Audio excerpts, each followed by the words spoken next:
근데 거룩이란 무엇인가? 그러면 여러분, 우리 신앙생활, 교회생활 오래 하신 분들은 제일 먼저 떠오르는 말씀이 아마 레위기 11장 45절 말씀일 것입니다. 내가 거룩하니 너희도 거룩할지어다. 이게 하나님이 레위기를 통해서 하신 말씀이에요. 내가 거룩하니 너희도 거룩할지어다. 이런 엄청난 말씀을 주셨지요. 자, 그러면 거룩이라고 하는 의미와 뜻이 무엇일까? 이 거룩이라는 말은 이스라엘 히브리 민족 외에는 이 단어를, 이 뜻을 이해하기가 대단히 어렵습니다. 왜냐하면 이 거룩이라고 하는 것을 경험하고 체험하고 인식할 그런 신적인, 영적인 이런 것을 경험한 분들이 없기 때문에 그렇지. 그래서 성경적 거룩의 개념은 굳이 설명하면 특별하다라고 하는 뜻입니다. 어떻게 특별하냐? 하나님과 직접 간접적으로 관계되고 연합되고 그리고 하나가 되고 하나님의 목적과 그리고 이루기 위해서 구별된 모든 것을 통틀어 거룩하다 이렇게 말씀하는 겁니다. 이걸 정리하면 특별하고 하나님과 관계되고 구별된 것을 거룩이다 라고 이렇게 정의가 되는 것이지요. 근데 이게 이방으로 복음이 전파되면서 이 거룩한 이 개념을 내가 거룩하니 너희도 거룩하다. 그래서 거룩을 이루려고 도덕적으로 그리고 영적으로 신앙적으로 온전한 단계에 이르려고 금욕하고 수련하고 수도하고 금식하여서 영적으로 높은 경지에 오르는 것이다. 이렇게 생각을 했던 거예요. 예를 들면 주일날에는 오락도 하지 말아야 되고 물건도 사지 말아야 되고 주일날에는 다른 일을 하지 말아야 되고 이제 이렇게 우리나라도 우리 믿음의 선배님들이 그렇게 가르쳤습니다. 근데 거룩은 우리 사람이나 우리 이 땅에서 되어지는 것이 아니라 하나님하고 관계된 것만이 거룩한 거예요. 그러니까 인간의 노력이나 애써서 뭘 이루려고 한 것은 거룩이 아닌 거예요.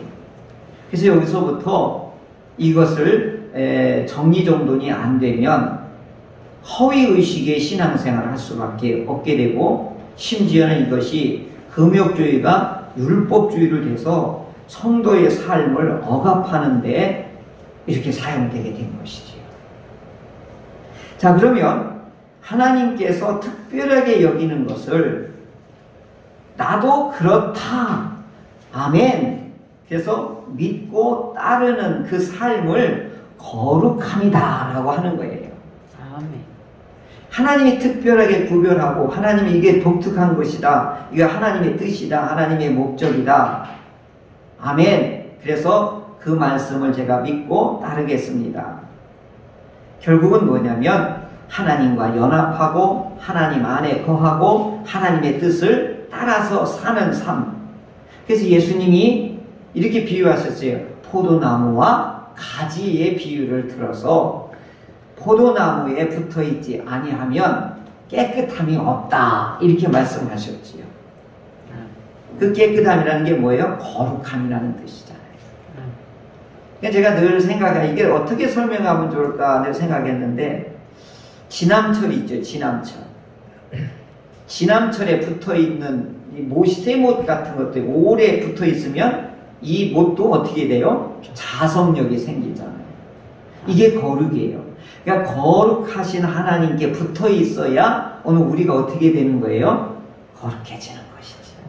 성경에 사용한 예를 들면 거룩함이 어떤 경우에 사용된다면 하나님의 이름.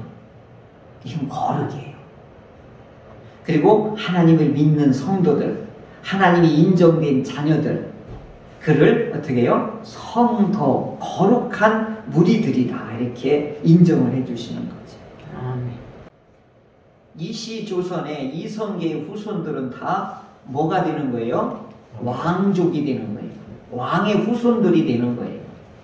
그래서 이시조선은 이성계의 후손들에 의해서 그들이 왕족으로서 이 500년을 통치하게 된 거지요.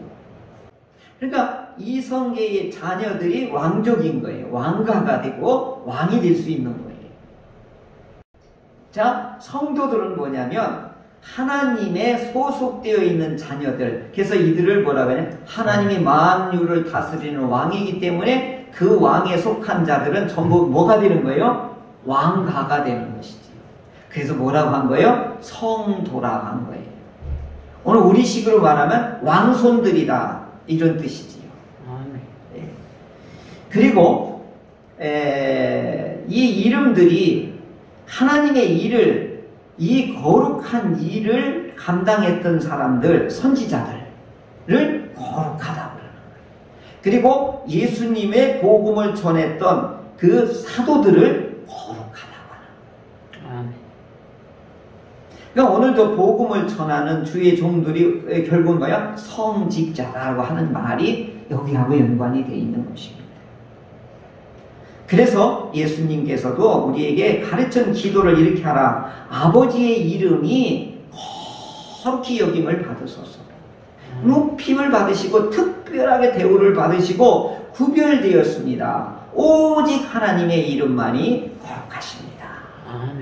이렇게 처음부터 우리 하나님의 이름을 높이는 것이, 이게 거룩인 것입니다. 그러니 거룩 안에 있는 사람, 거룩에 붙어 있는 사람들이 결국은 뭐예요? 그 선지자들이든 사도들이든 그 따르는 주의 성도들이 다 뭐가 되는 거예요? 거룩한 무리들이 되는 것입니다. 우리가 바로 그 거룩에 속해 있는 하나님의 사람들입니다. 할렐루야. 아멘. 또 거룩한 것은 하나님의 말씀이 거룩한 거예요. 하나님의 말씀은 살아있고 활력이 있고 능력이 있어서 죽은 자를 살리고 무에서 유를 창조하고 그리고 거친 파도도 잠잠케 하고 장차 일을 이루시기도 하는 그 말씀이 뭐예요? 거룩인 것입니다. 그래서 오늘 성도들이 거룩해지려면 어떻게 되느냐? 사도 바울이 디모데에게 4장 5절에 이렇게 말씀하셨어요. 하나님의 말씀과 기도로 거룩하여진다. 할렐루야. 말씀과 기도로 오늘 우리가 어떻게 되는 거예요? 하나님께 속하는 거예요. 이게 거룩해진다. 이렇게 설명하고 있습니다. 또 10개 중에 하나가 거룩한 거예요. 그래서 뭐예요? 11조가 거룩한 거예요. 7째 날 중에 첫날이 이와 같이 거룩한 거예요. 이게 안식일, 주일이 거룩한 거예요. 또 하나님을 섬기고 하나님을 예배하는 장소가, 처소가 거룩한 거예요. 그리고 하나님께 예배하고 제사를 드리는 모든 기구들이나 물건들이 어떻게 해요? 구별되었기 때문에 거룩한 거예요. 그리고 신기한 건 뭐냐? 첫 번째 태어난 것은 다, 첫 태생은 다 거룩하다. 이렇게 하나님이 7가지를 주로 성경 전체에 보면 이걸 거룩하다라고 하나님이 특별한 목적과 특별히 구별해 놓은 것을 거룩이다. 이렇게 말씀합니다. 여기에 인간이 개입될 것이 아무것도 없는 거예요. 우리가 개입할 수 있는 건 오직 뭐예요? 그 속에 들어가는 것, 거기에 붙어 있는 것, 그것 말씀대로 따르는 것밖에 없는 거예요. 그러면 우리가 거룩하지 못하면 무슨 일이 생기느냐? 하나님하고 관계가 어떻게 해요? 멀어지는 거예요. 상관이 없는 거예요. 여러분, 상관이 없는 건 무서운 거예요. 오늘 그 잘 나가던 분들이, 운동선수도 그랬고, 지난번에 박찬호 선수도 그랬죠.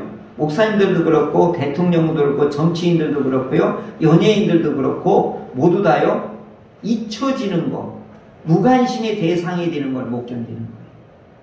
그게 뭐죠? 사람이 관심도 없고 관계가 없어지니까 어떻게 해요? 죽을 마시는 거예요. 오늘 우리하고 하나님하고 아무런 상관이 없다. 이건 무슨 상태예요? 죽을 마신 거예요. 이것을 다른 말로 뭐라고 하느냐? 부정탄다. 이렇게 말하는 거예요. 하나님하고 멀어진 것, 하나님하고 상관없는 것, 하나님하고 따로 노는 것, 이걸 뭐라고 하는 거예요? 부정이다. 이렇게 말하는 것입니다. 그래서 성경에서 부정이라는 것도 여러 가지로 말하는데 레위의 법에서는 자세하게 나와 있습니다. 그래서 거룩한 하나님의 무리들이, 거룩한 하나님의 자녀들이, 왕손인 그리고 이 품이 있는 주의 자녀들이 살으려면 부정타면 안 된다. 이것을 레위기법에서 이와 같이 자세하게 정해놓았습니다. 그게 첫 번째가 정결법이에요. 정결법 중에 뭐냐? 시체는 부정하다. 만져서는 안 되고, 만졌다고 하면 반드시 뭐예요? 씻어야 된다. 이게 부정법이에요. 이게 정결법에 들어가는 거예요. 사람의 시체를 만진 자는 이래 동안 부정하니라. 민수기 19장 11절. 시체를 만지는 자체가 뭐예요? 시신이 됐다, 죽었다, 시체가 되었다라고 하는 건 부정탄 거예요.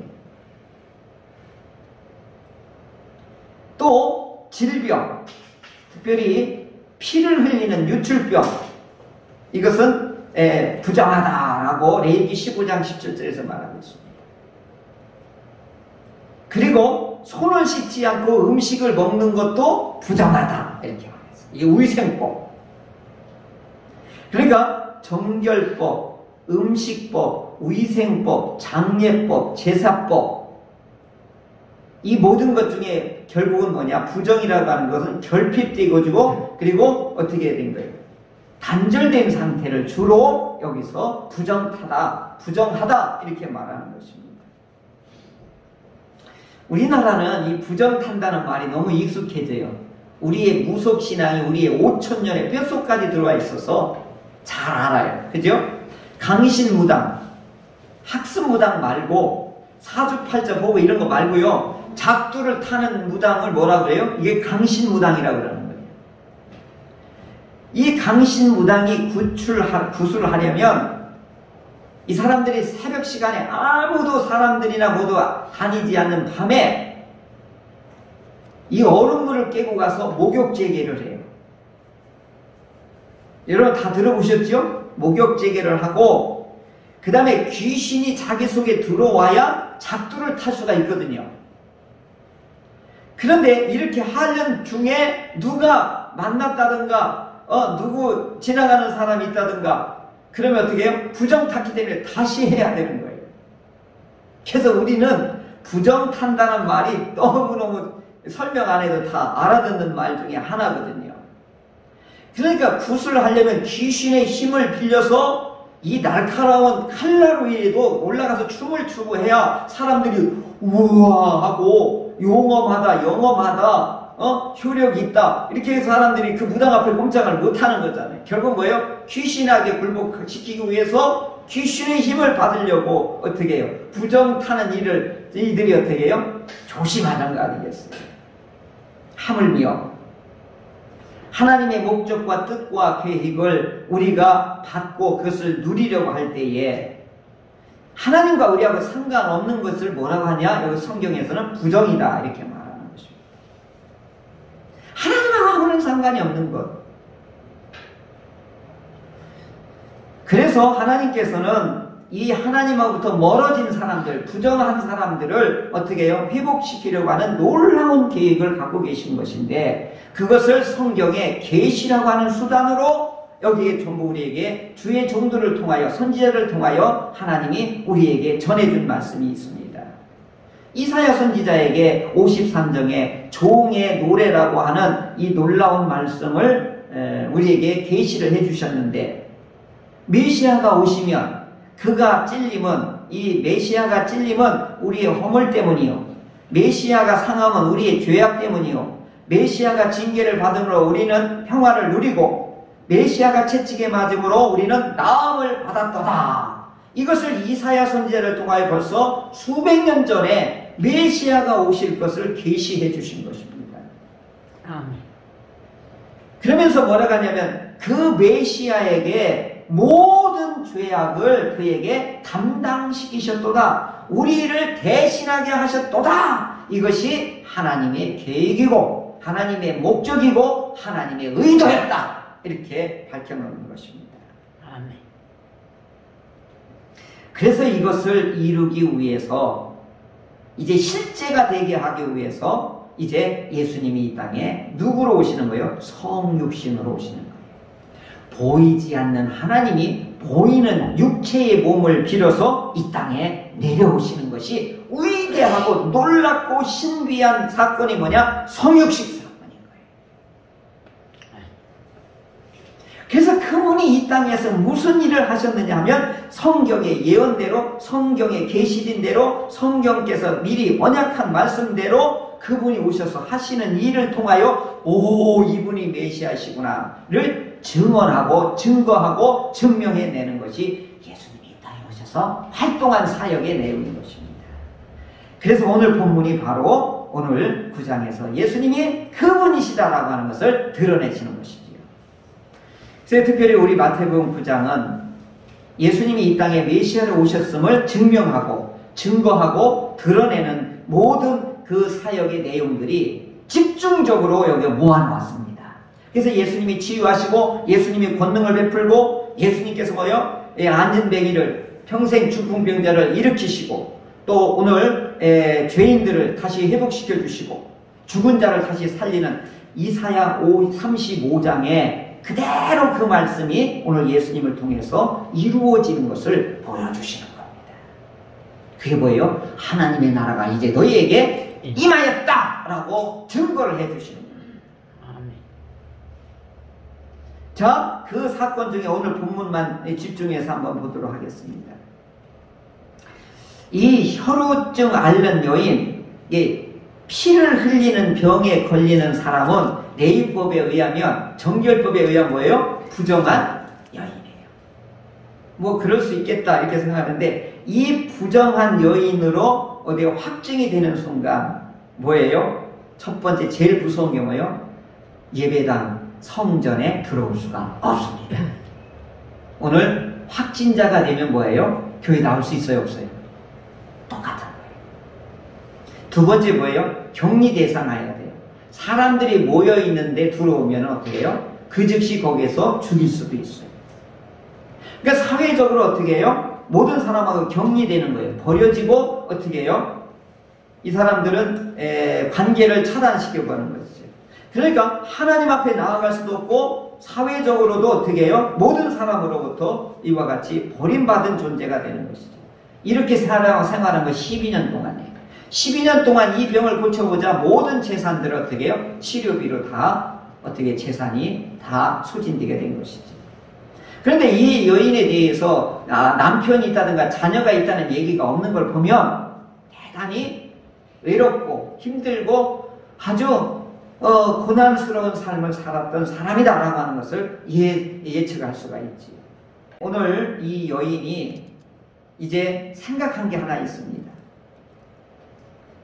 이제 내가 해볼 때를 다 해봤는데 살 소망이 없어요. 그런데 예수님이라고 하는 사람을 만나고 그분이 지금 가난한 사람이든 천대받는 사람이든 귀신 들린 사람이든 그 다음에 몹쓸병에 걸린 사람이든 죄인이든 멸시 천대받는 뭐 누구든지 그분을 가면 다 포용해 주신다고 하는 소문을 들은 거예요. 이게 복음이에요. 그분한테 가면 다 받아주신다고 하는 것이 이게 복음인 것입니다. 할렐루야.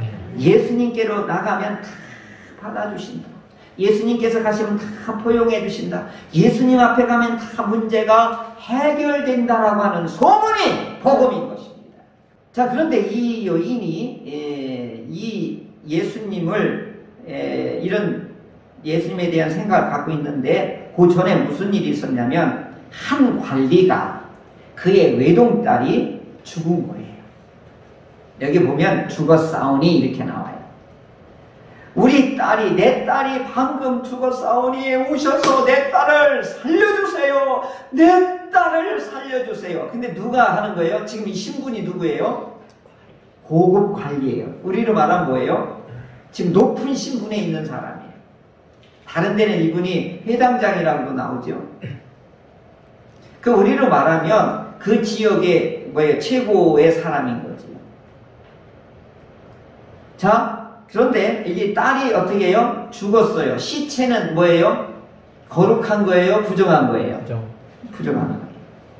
시체는 만져야 돼요? 못 만져요? 시체를 만지는 순간 어떻게 되는 거예요? 부정 타는 거예요.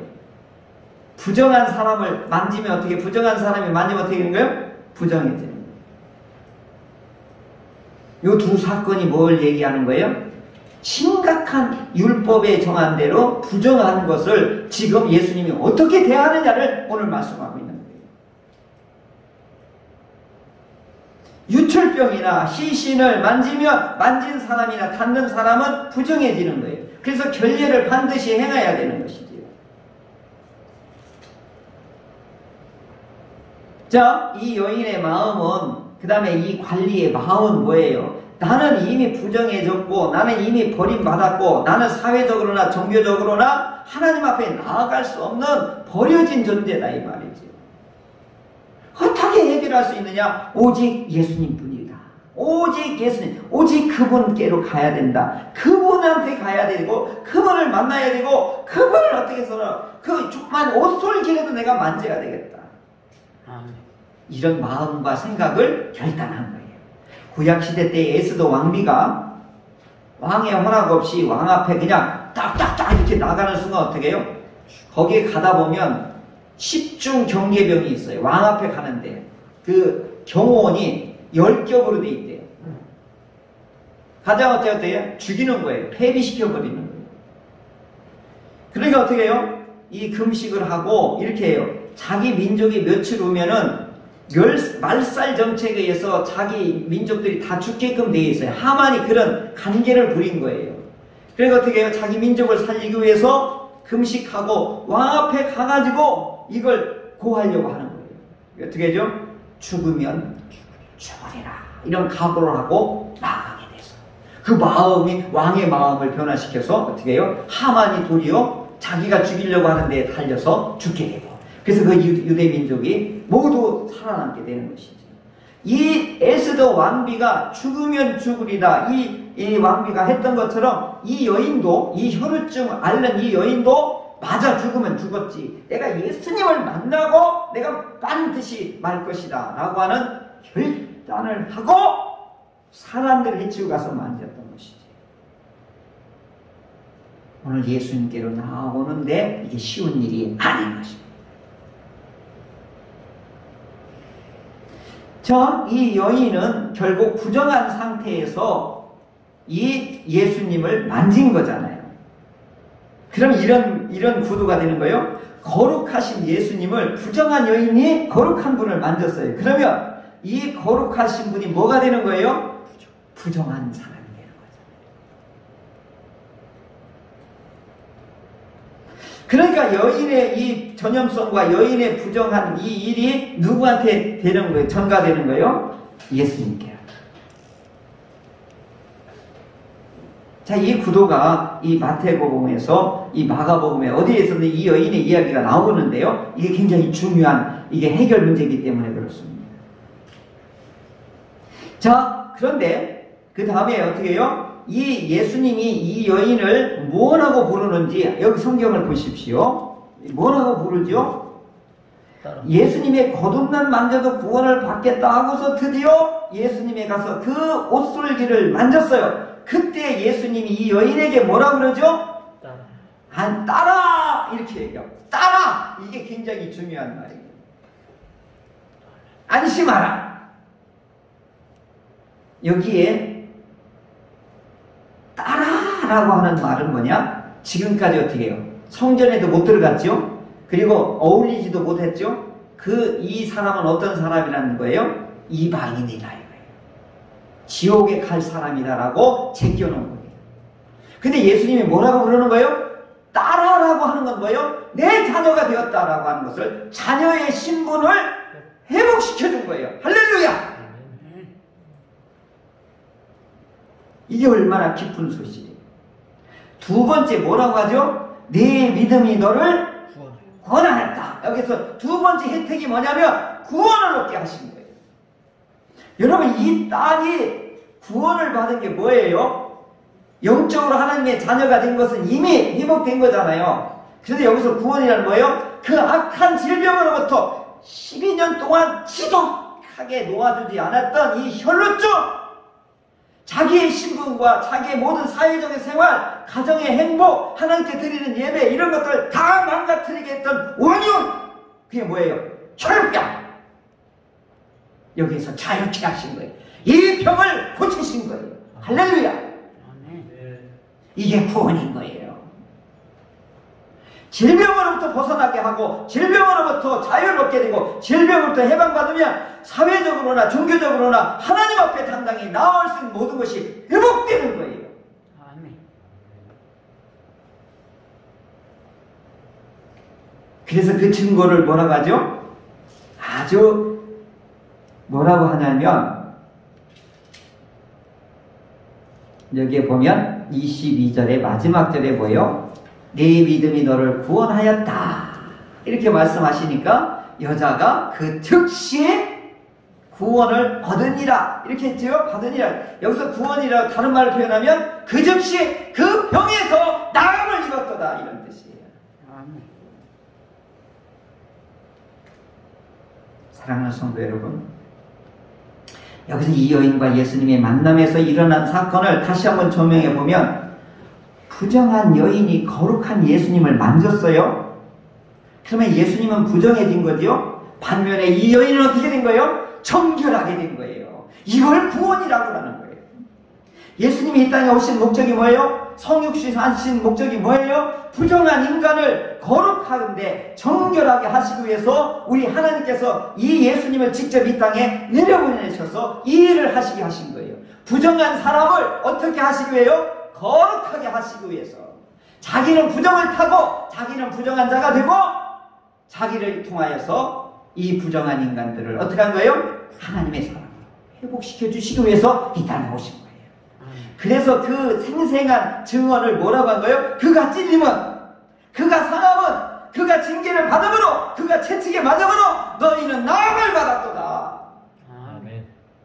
우리 모두의 죄악을 예수님 앞에, 성육신 예수님 앞에 모두 감당시키셨도다. 할렐루야. 아멘. 이것을 이 여인은 믿었던 거예요. 염소와 황소의 피로 그들이 1년에 한 번씩 제사를 드리면 그 백성의 죄를 씻은 것 같은데, 하물며 독생자 예수 그리스도 하나님의 아들이 피를 흘리심으로 말미암아 우리를 거룩하게 하신 거예요. 바울 사도는 데살로니가 전서 4장 7절에 하나님이 우리를 부르심은 부정하게 하심이 아니요 거룩하게 하시니라. 할렐루야. 아멘. 하나님이 우리를 부르면 거룩하게 하시기 위해서 우리를 부르신 것이지요. 자, 이것은 뭐냐? 예수님이 친히 담당하시고 예수님이 찔리고 상하고 채찍에 맞는 것은 우리가 당해야 될 것을 대신 당하신 거예요. 희생의 이 법을 우리에게 혜택으로 주신 것이지요. 조금 이 비유가 적절할지 모르겠어요. 걸레 있지요. 걸레는 더러운 것을 닦으면 그 바닥이나 집안은 어떻게 해요? 깨끗해지는데 걸레 자체는 어떻게 돼요? 희생되지요. 그죠? 자기가 희생함으로 인하여서 주변을 어떻게 해요? 깨끗하게 하죠. 제가 죄송하지만 예수님이 자기가 이렇게 희생을 통하여서 오늘 우리가 어떻게 되는 거예요? 깨끗함을 받는 것이죠. 오늘 예수님이 이 땅에 오신 것은 오늘 우리 부정한 우리를 정하게 하고 그리고 거룩하게 하시기 위해서 우리가 더러웠던 모든 죄와 악을 예수님이 십자가에서 자기 몸을 통하여서 이 죄의 대가, 이 시신으로 갈 수밖에 없는 것을 본인이 시신이 되어주시고 본인이 우리의 질보를 담당하시고 우리의 모든 병과 악을 주님이 담당하시게 된 것입니다. 그래서 이 사실을, 이 주님이 이 해놓으신 일들을 믿는 자들을 뭐라고 하느냐? 거룩한 자, 오늘 이 본문을 통해서 우리에게 주시는 말씀의 은혜가 무엇일까요? 이 여인을 통해서 배우는 게 있습니다. 바로 믿음입니다. 이 여인은 자기의 비참한 현실과 몸의 상태와 경제적으로나 종교적으로나 사회적으로 완전히 이와 같이 천시받는 이 신분에서 그분께 나아가자. 그분을 붙잡자. 나의 인생의 모든 목적은 어디에 있느냐? 그분을 만나는 것이다. 그래서 이 예수님이 이 뭐라고 했죠? 이 여인의 이 깊은 마음을 알고서 뭐라고 했냐면 네 믿음이 너를 구원하였다. 예수님은 깨뜨려 보시는 거예요. 오늘 예배를 여러분이 어떤 마음으로 드리는지, 어떤 자세로 가지고 나왔는지, 어떤 예배를 자세로 어떻게 지금 현장에서, 가정에서나 일터에서나 어디 사업장에서 어떤 상태로 드리는지 우리 예수님은 척범을 아시는 거예요. 여러분 아무렇게나 준비도 안 하고 예배 드리는 거 하고 이 여인처럼 죽으면 죽으리라, 우리 예수님을 만나지 않으면 나의 인생은 끝장이다 라고 하는 간절한 마음으로 드리는 사람과 그저 형식적으로 드리는 예배가,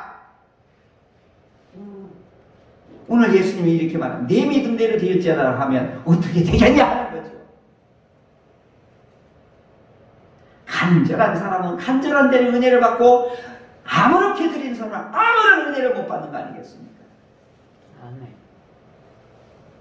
오늘 예수님께서 이 땅에 성육신으로 오시고 십자가를 지시고 우리 모든 고난과 고통을 그리고 자기가 모두 담당하셨던 것은 오늘 우리를 거룩하게 하시기 위해서 우리 주님이 친히 담당하신 것입니다. 그래서 사도 바울은 뭐라고 했냐면 그 로마서 5장 8절에 우리가 아직 죄인이었을 때에 그리스도께서 우리를 위하여 죽으심으로 하나님께서 우리에 대한 자기의 사랑을 뭐라고 했죠? 확정하였느니라. 송태근 목사님이 이걸 뭐라고 했냐면 전쟁 같은 사랑을 우리에게 퍼부어 주셨다 이렇게 표현하더라고요. 전쟁 같은 사랑을 우리에게 퍼부어 주신 것이 뭐냐? 십자가다. 그래요. 제가 와 봤는데 그래 우리 하나님의 사랑이 이렇구나. 그 여인에게 그래요. 그것을 믿는 여인에게 네 믿음대로 되라. 오늘 우리들은 거룩해 내가 만들려고 하는 사람 얼마나 힘들어 사는지 몰라요. 그런데 우리 주님이 이루어 놓은 그 십자가의 구원을 어떻게 하면 돼요? 받아들이게. 그래서 오늘 우리의 믿음은 어떻게 해요? 듣고 행하고 지킬 때 이것이 거룩함을 우리가 이루게 되는 것이죠. 이제 오늘 말씀을 정리하겠습니다. 예수님이 이 땅에 걸레처럼 오신 거예요. 우리를 부정해서 어떻게 해요? 거룩하게 하시기 위해서 희생하시러 오셨습니다. 그 희생의 그 대가를 우리가 믿고 의지하고 순종하고 지키고 따라서 거룩한 한 주간이 계속 이어지기를 주의 이름으로 축원합니다.